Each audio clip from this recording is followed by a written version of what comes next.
Сайн байцгаана уу хүүхдүүд ээ.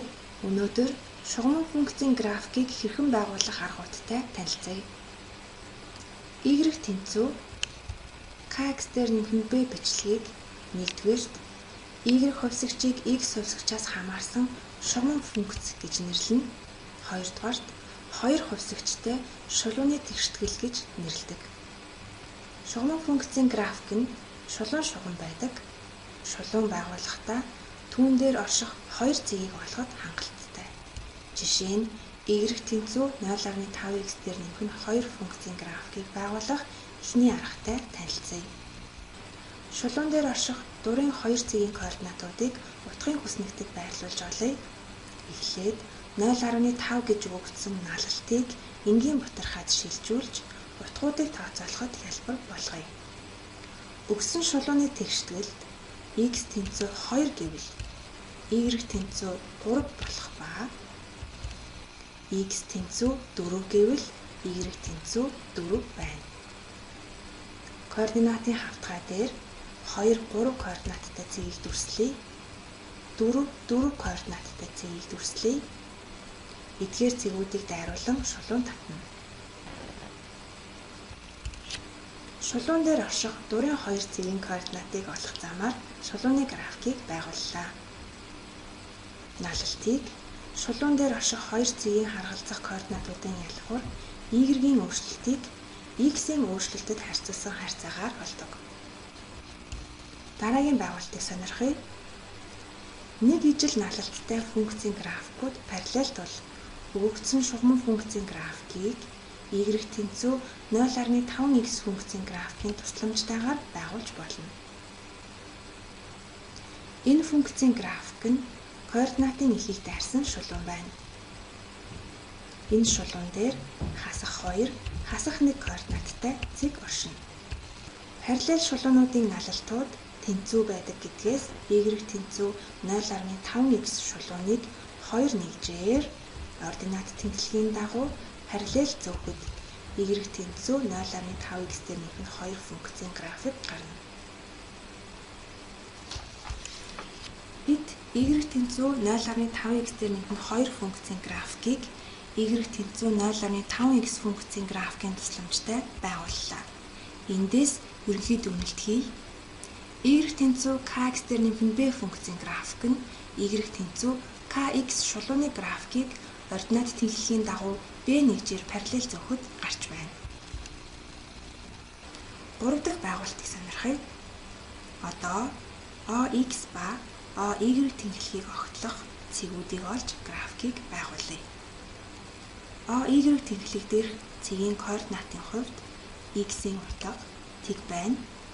OX тэнхлэг дээрх цэгийн координатын хувьд Y-ийн утга тэг байна. Шулуун OY тэнхлэгийг тэг 2 координаттай цэгээр OX тэнхлэгийг хасах 4 тэг цэгээр дайрна. Бид сая OX ба OY тэнхлэгийг огтлох цэгүүдээр нь шулууныг байгууллаа. Эндээс ерөнхий дүгнэлт хий. Y тэнцүү Kx дээр нэмэх нь B функцийн графикийн байрлал нь налалт болон сул гишүүнээс хэрхэн хамаарч байгааг анхаарлаа хандуулъя. Налалт нь эерэг үед Y тэнцүү Kx дээр нэмэх нь B функцийн график OX тэнхлэгийн эерэг чиглэлтэй хурц өнцөг үүсгэсэн байрлалтай байна. OY тэнхлэг дээр сул гишүүн тэмдэглэгдэнэ. OX тэнхлэг дээр сул гишүүнийг эсрэг тэмдэгтэйгээр авч налалтад харьцуулсан утга тэмдэглэгдэнэ. Иймд Y тэнцүү Kx дээр нэмэх нь B функцийн графикийг байгуулахын тулд координатын тэнхлэгүүд дээр орших хасах K-ны B тэг ба тэг B цэгүүдийг олоход хангалттай. 3 дугаар байгуулалтыг дахин энэ зарчим дээр тулгуурлан харъя. Эндээс өгсөн функцийн сул гишүүн нь 2-тэй тэнцүү тул бидний график OY тэнхлэгийн тэг 2 цэгийг дайрна. Функцийн сул гишүүн 2-ыг эсрэг тэмдэгтээ авч функцийн налалт 0.5-д харьцуулснаар бидний график AX тэнхлэгийн хасах дөрөв тэг цэгийг дайрна. Тэнхлэгүүд дээр тэмдэглэсэн цэгүүдийг дайрсан шулуун энэ функцийн график болж байна. Одоо y тэнцүү kx дээр нэмэх b функцийн графикийг налалт болон сул гишүүнээр нь шинжилж шууд байгуулах аргыг сонирхцгоё. Сул гишүүн 2 ординат тэнхлэг дээр тэмдэглэгдэнэ. Налалт нь 2-1 гэдгээс тэг 2 координаттай цэгээс AX тэнхлэгийн дагуу 2 нэгж, AY тэнхлэгийн дагуу 1 нэгж алхамд шулуун дээрх цэгүүд байрлах тул тэдгээрийг дайрсан шулуун өгөгдсөн функцийн график болно. Налалт нь эерэг тоо гэдгээс AX тэнхлэгийн эерэг чиглэлтэй хурц өнцөг үүсгэнэ. Үүнийг сайн ойлгосноор шулууныг хурдан бөгөөд зөв байгуулж сурна. Жишээ 2. Энэ даалгаврыг гүйцэтгэхдээ дээрх дөрвөн байгуулалтын аль тохиромжтойг нь сонгоорой. Ер нь бол энэ функцийн хувьд нэгдүгээр байгуулалт нь илүү дэвт байна. Багш нь y тэнцүү 10-аас хасах нь 2x функцийн графикийг y тэнцүү хасах 2x функцийн графикийн тусламжтайгаар байгуулж үзүүлье.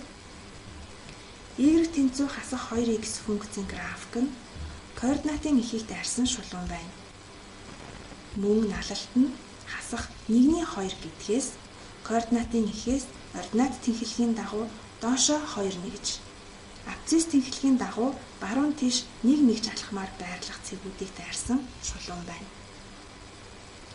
Өгөгдсөн функцийн сул гишүүн 10-ыг 5 дахин багасгахад 1-2 тул y тэнцүү хасах 2x функцийн график дээр цэг бүрээс AY тэнхлэгийн дагуу 10 нэгжээр дээшээ, AX тэнхлэгийн дагуу 5 нэгжээр баруун тийш зөөхөд y тэнцүү 10-аас хасах нь 2x функцийн график зурагдана.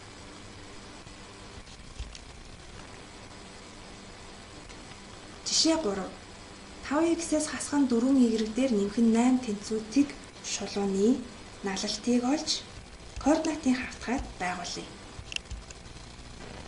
Өгөгдсөн хоёр хувьсагчтай шулууны тэгштгэлийг y хувьсагчийг x хувьсагчаас хамаарсан функц хэлбэрт хуургаж налалтыг олбол 4-5 байна. Y тэнцүү 4-5x функцийн графикийг байгуулж 2 нэгжээр ординат тэнхлэгийн дагуу дээш нь зөөхөд өгөгдсөн функцийн график гарна. Жишээ 4. Шулууны 2 цэг өгөгдснөөр налалтыг олж болно. Налалт болон шулууны 1 цэг мэдэгдэж байхад шулууны тэгштгэлийг бичиж болдог. Налалтыг олбол 5-2 гарч байна. Одоо y тэнцүү kx дээр нэмэх b функцэд x тэнцүү 3, y тэнцүү 1, k тэнцүү 5-2 гэж орлуулснаар сул гишүүн олдно. Сул гишүүн налалт мэдэгдснээр шулууны тэгштгэлийг функц хэлбэрт бичлээ.